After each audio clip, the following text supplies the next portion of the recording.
My paper today is not a kind of tightly structured snapshot of a research project, nor is it some kind of work in progress. I guess it's tangentially related to the work I've been doing for a long time. I guess similar to Anuba in terms of kind of, I've kind of been led by the research into thinking about decolonisation, even if I wasn't initially doing that work. When I started working on the Australian Ealing films for my PhD, the focus was really thinking about what is the tension, this is a British company making films in Australia, what is the tension between kind of the imperial and the national? And kind of, I guess a year or so into the PhD, I started reading settler colonial theory, and I kind of just went, oh my God, there is no tension. It's exactly the same thing. That when we talk about the nation state in the settler colonial context, it is just a continuation of more or less the same colonial structures. And I'll kind of talk about that, what I mean by that in a moment. So I guess what I wanted to do today was, I suppose in some ways, to offer a few, I guess, provocations for expanding our understanding of decolonising work. And I think it's important for me because I think far from there being one model for decolonising, and we've kind of touched on this already, far from there being one model for kind of decolonising the curriculum, actually decolonising work should, and kind of has to be actually, central to just about everything we do as scholars. Again, this goes back to some of the things about like not just having a week dedicated to this. So I think, much of what we talk about as kind of decolonising work in academia focuses on the undoubtedly important work of kind of diversifying curricula. That is important, but it is a step. It's also often about revisiting well-rehearsed discussions about race and representation. I know James has talked about this, and in the last one of these workshops, very kind of coherently kind of set out this point that, when we're talking about decolonisation, we're not just saying more representation. They are almost entirely separate things in a way. And I think also when we talk about decolonising in the academic kind of context, we're often talking about I guess, scholarly engagements with the kind of post-colonial global south. And I suppose one of the things that makes me slightly uncomfortable quite often with a lot of this decolonisation work is that a lot of it actually makes relatively little effort, and present company excluded, of course, but relatively little effort to engage with decolonial or anti-colonial work that actively questions the dominant structures and inequities. And I think for me, one of the problems with a lot of decolonisation work is that it has this kind of surface level politicization, but isn't willing to look at the actual substance of that and what that means. And so for my work, not so much in the historical project of the Ealing things, although that is part of it, but in kind of the work I'm moving into now, particularly working on Indigenous cinema, is to actually think about it in ways that don't just present Indigenous films as a case study to be kind of examined which is a very colonial way to approach things, to sort of say, I'm going to have this subject and I'm going to examine it from all these different angles. But actually to sort of think about, if we're going to talk about Indigenous cinema, we need to talk about the materiality, the material existence of Indigenous peoples at the same time.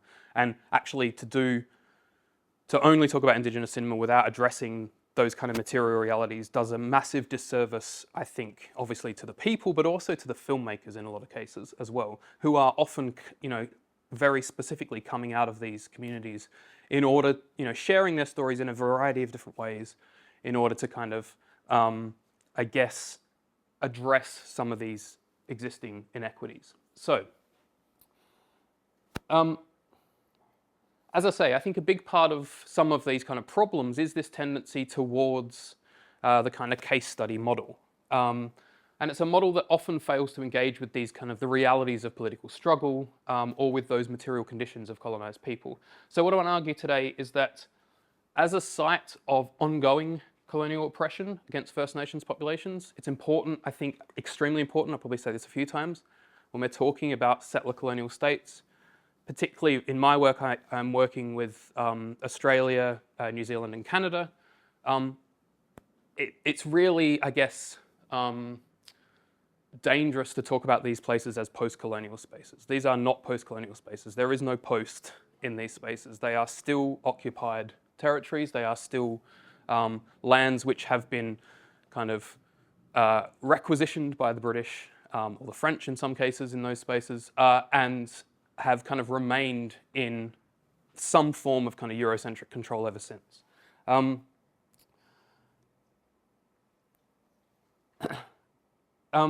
And so what happens when we have these kind of transitions into settler national, from the settler colonial to the settler national, is that we move, really all we do is move the metropole from kind of London to the political capitals of those places. So for me, I think a productive and kind of practical, actually, avenue for decolonial work might be found in the specific insights that are offered by a blend of settler colonial and critical Indigenous theory. I'm not going to kind of rally through a whole bunch of examples.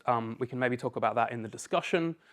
There is a lot of existing work on decolonizing methodologies, decolonizing curriculum from a specifically Indigenous perspective that we can perhaps talk about.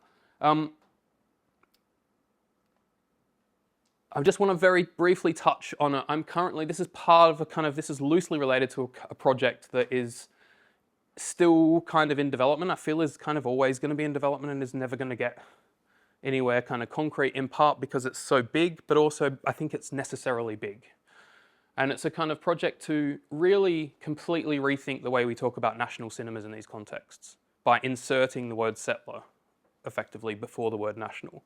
Because one of the problems in a lot of cases with these cinemas is that they are, that the existence of Indigenous people, or indeed Indigenous production more recently, tends to be kind of seen as part of a wider multiculture, as opposed to this kind of relationship that exists between the settler and the Indigenous. So I'm conceiving of this in a kind of broad sense of thinking about the 40s and 50s as periods of where there's dominance of overseas production interests, whether that's British or American, moving into kind of periods of cultural nationalism where you get the emergence of these settler national cinemas, where actually, like, as I say, all these kind of like systems and structures are replicated rather than being replaced. So again, this kind of lack of post. And then I guess one of the reasons for this is to think about what that means for Indigenous cinemas today. So if we are, as all three of these countries do now, really kind of celebrates Indigenous cinema as being the kind of main output. These are the films that tend to travel, that tend to get kind of good reception at international film festivals, tend to be seen as the most valuable examples of national cinema in these contexts. And yet, we have this situation where the people in these places are still at the kind of bottom level of every socioeconomic measure that exists. So really getting us to kind of rethink this approach. I'm not going to kind of dwell on this now, but I think it's obviously much more complex than what I have up here, and it's impossibly broad in some ways, as I've said. I'm happy to kind of talk about this more if anyone's interested after. Instead, I want to focus my attention on a few experiences that I've had in UK academia and beyond, in order to kind of highlight some of the challenges and benefits of using specific forms of decolonial and anti-colonial thinking to unsettle our approaches to even the most familiar of contexts and canons in the discipline of film studies. So I'm going to skip over this bit because I've kind of covered this, but needless to say that settler colonialism takes a different structure to kind of the more standard extractive colonialism. We don't have those kind of structures of post. As Patrick Wolfe famously says, invasion is a structure, not an event. So this idea that for settler colonies, invasion never ends. It is a structure. It's the way that these spaces kind of exist. So as I've already said, in settler societies then, traditional post-colonial frameworks are rendered largely mute. And resistance to settler control manifests in the aspirations of Indigenous sovereignty movements and in decolonisation efforts, which are necessarily and historically limited in their appeal to quite often minority Indigenous populations. And this happens obviously in the face of a large and often very complex settler national framework. this is, I think, and my original intention with this was to demonstrate that this is particularly pertinent to film studies because Hollywood is based in America, and we always seem to forget that the United States is a settler colony. I think there are a whole range of reasons for this. I think actually weirdly, when we're talking about especially about race and representation, slavery kind of overrides everything else. It's like slavery is often seen as the original sin of the United States. We often forget that the United States exists on kind of stolen lands. And what fascinates me is just how often people seem to forget this or seem unwilling to kind of encounter this. As Blackfoot scholar Mike Brucehead has kind of mentioned in the introduction to one of the few books that currently exist on settler colonial cinema, Larty and Weaver Hightower's Cinematic Settlers. Mike Brucehead talks about the fact that films naturalized and normalized settler colonial dispossession and continued oppression for 100 years of viewers. So we've mentioned Stam already, this kind of idea that cinema arises alongside imperialism. I'm going to skip that second quote because what I want to do is just quickly touch on a few case studies and a few kind of examples. These, I think, questioning some of these kind of things can be a bit tricky. It's very easy for me as a straight white man to kind of call out people, especially conference keynotes, in discussions. But to me, I think in some senses, it's because I suppose I have that power, if that's a thing. I think it's even more important that it happens. But the first example of this kind of, I guess, problem that exists came at a conference last year that I attended in Bristol, part of the big Studio Tech project about film studios. And the closing keynote was by Brian Jacobson, really nice guy. I like Brian quite a lot. His first book on kind of early studio spaces is amazing. His second book, which I haven't read yet because it's not out yet, is about the cinema of extraction. And that immediately kind of set off alarm bells with me. If you're talking about extraction on the North American continent, there is a bigger extraction at play. So I sat down kind of with a little bit of kind of trepidation just to kind of see what would happen. And over the course of kind of the 40 minutes or so that Brian was speaking, he talked in quite a lot of detail about the various forms of extraction that exist in a very specific part of Southern California. And, it was very interesting, really kind of interesting mix of kind of the text and context that we've been talking about. And yet he got to the end of it, and there was at no point did he mention the fact that this physical extraction of resource, this extraction of oil that happens in Southern California, is happening on a space that is itself extracted from Indigenous peoples. And I kind of ummed and ahed, like, do I say anything? Do I be that guy? And I thought, you know what? I've got absolutely nothing to lose. And I think, to some extent, I don't want to suggest that anyone who ever talks about the United States has to talk about settler colonialism. But I think if you're going to talk about things like extraction, you have to at least recognize, even just in passing mention at the start, to say, this is on stolen land or whatever. So I thought, okay, fine, I'll say something. And the thing that I found really interesting or really problematic, I suppose, wasn't so much the content of his paper, but the response. And Brian's initial response was, okay, well, part of it was, well, the book's already written, so I can't put that stuff in. Brian and I had a couple of conversations. He was slightly aware of my work, I think, and he kind of basically said something that amounted to, I will leave that up to people like yourselves to kind of pick apart those things, which is a kind of fair thing to say, I suppose. Although it would be interesting to know what, if an Indigenous scholar had kind of said that, whether he would say that back to them. I think there's some interesting kind of dynamics at play there. Anyway, the conversation kind of went a bit back and forth. The other keynote got a little bit defensive about it, and it became a really interesting kind of for me, a really interesting demonstration in, I guess, the myopia of certain forms of film studies that is willing to kind of talk about one thing, but very unwilling to talk about the other thing. And the fact that this was a keynote about extraction, about what lies beneath the surface, I think the irony of that was not lost. It also made me think of Catherine Yusuf's excellent book, A Billion Black Anthropocenes or None, where she makes a really salient point that this idea that she's kind of, I guess, really scathing about the basis of the kind of anthropocenic thinking, which is what kind of Jacobson's work is at least aligned with, about kind of rethinking our impact on the Earth. And she's really scathing of the role of white geology in actually kind of absenting the work of kind of colonization. And she makes this amazing point quite early in the book where she says, well, all this discussion about the Anthropocene is about this concern for the end of worlds, but colonialism has been ending black and brown worlds, for hundreds of years. So this kind of, again, this kind of like absence, this blind spot. Okay, another example, I guess, just to illustrate some of the difficulties of doing this work and the lack of, what's the word? the lack of interest, the lack of acceptance, I suppose, on behalf of people to necessarily accept some of these structures. I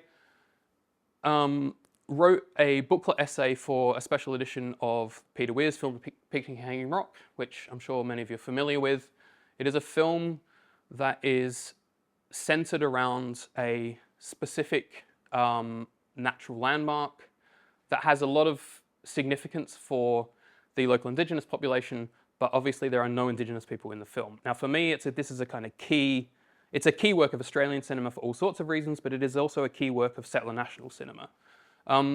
So I got in touch with people at Second Sight when it was announced, and I said, are you interested in this, in an essay kind of thinking about the kind of this notion of the white possessive logic, which is a term that comes from Aboriginal scholar Eileen Mont Robinson, which is this idea that settler societies are based on white possession, that there is this kind of white possessive logic that pervades the settler mindset, and to kind of talk about the absences in this film.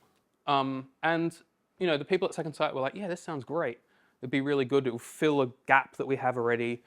So I worked with them. A few drafts went back and forth. They seemed really happy. They wanted to edit a few things because they were worried that it was a little bit too critical of Peter Weir. I thought, that's fine. I can take that. No major changes. And then about 3 or 4 weeks later, I got an email out of the blue. And so we kind of come up with a final draft. They were very happy with it. They're like, yep, this is great. And about 3 or 4 weeks later, I got an email saying, I'm afraid we're not going to be able to include your essay in the booklet. And I was like, okay, cool, interesting. I had been told in a previous conversation with them that Peter Weir had total control over the entire package. I don't know this for sure, but I am 99% certain that either him or one of his team decided that it was too close to the bone, I suppose, in terms of addressing some of the problems, I suppose, of this film. I'm not making any claims for this to be a great essay. I'm just merely saying that I think even just pointing out the whiteness of this film is a very touchy subject in some ways. In some ways, the joke is on Peter Weir because instead of being in a limited edition box set, that essay is now going to be in an expanded form in a book about Peter Weir. So I guess we'll see what happens with that. But again, I think I think this comes back down to an unwillingness to accept the existence of these structures, but also a slight lack of knowledge about them. Another, just as a side note, I recently wrote a thing about Furiosa, the new Mad Max film, which was, I had pitched to The Conversation. I wouldn't recommend writing for them. They edit things like mad. But I pitched to them specifically to write about Furiosa in the context of the stolen generations, so the long history of Aboriginal children being taken away from their families, because the character of Furiosa at the end of Fury Road, it talks about being stolen. And there is interesting thing there. And it was interesting to watch there were edits that were suggested to me, and then there were edits that were just made without any suggestion at all. And it was interesting that basically all of the stuff about whiteness, the stuff about settler colonialism was kind of taken out, and it became an essay about the film's problematic relationship with history, which is true, but also like it's a history, but it's a history of kind of white supremacy and history of settler colonialism. So again, I think, and they framed that as being, well, it's not going to be easily digestible for a general audience. And I'm like, yeah, that's part of the problem.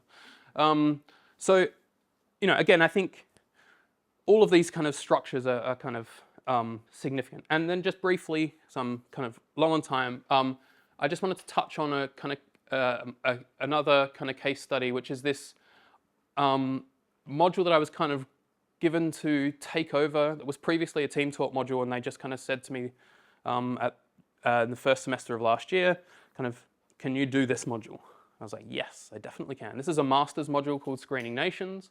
It had been previously taught very much as a kind of like country by country case study model, which was fine. It kind of had to be that way in some ways because it was team taught. But I went, you know what, let's just use the kind of themes that existed, but try and approach them in a much broader kind of framework. And doing that kind of allowed me to kind of open up conversations. And one of the things that I really wanted to do in this, which I think was quite successful, is that I structured the lecture seminar sessions. I kind of did a kind of flipped classroom thing. I hate that term, but flipped classroom thing where I said to the students, the week on censorship, yes, in the kind of lecture and in terms of the film we'll be talking about Iran, but I want you to come having kind of like done a little bit of research into an example of a film that's been censored or banned or whatever. And to go back to some of the stuff that we've already been saying, it's been amazing because I've learned so much about Chinese censorship because, again, predominantly Chinese students on this master's course. Some really fascinating kind of stuff. So again, this kind of idea of going on the learning journey together rather than kind of standing up there and being the kind of arbiter of everything. And obviously I kind of slid in quite a bit of settler colonial and Indigenous cinemas as well, particularly thinking around the Western. And what's, I think, really fun, absolutely terrible film, but Cowboys and Aliens is a really good film for teaching settler colonial cinemas because A, it's like super accessible because it's just a stupid American film about, it's like set in the Old West and there's like these aliens invade. So it has the double thing of like, obviously the Western is a settler colonial kind of genre, but as settler colonial studies argues, so is science fiction. Science fiction comes out of settler colonialism. Some of you may know this, but very famously, Wells, when he wrote War of the Worlds because he'd had a conversation with his brother about the genocide of the Tasmanian Aboriginals. And he was like, oh, what would it feel like if these strange people from somewhere else came to England and took over? So there's a long history there of that. Okay, I think that's just about it. So yeah, I know I've just presented a few case studies and after having kind of had a go at case study approach, but I think one of the things for me, one of the difficulties with doing this, or one of the difficulties of the case study approach, is that case study approach tends to be passive. It tends to be a passive engagement. And I always want to ask, how do we undertake active engagement? How do we recognize political and cultural struggle? How do we kind of aid that through our work? I don't have all the answers. I probably don't have many of the answers. But I think it's, as always, it's something we all have to keep working at constantly. I'll leave it there. Cool. Thank you.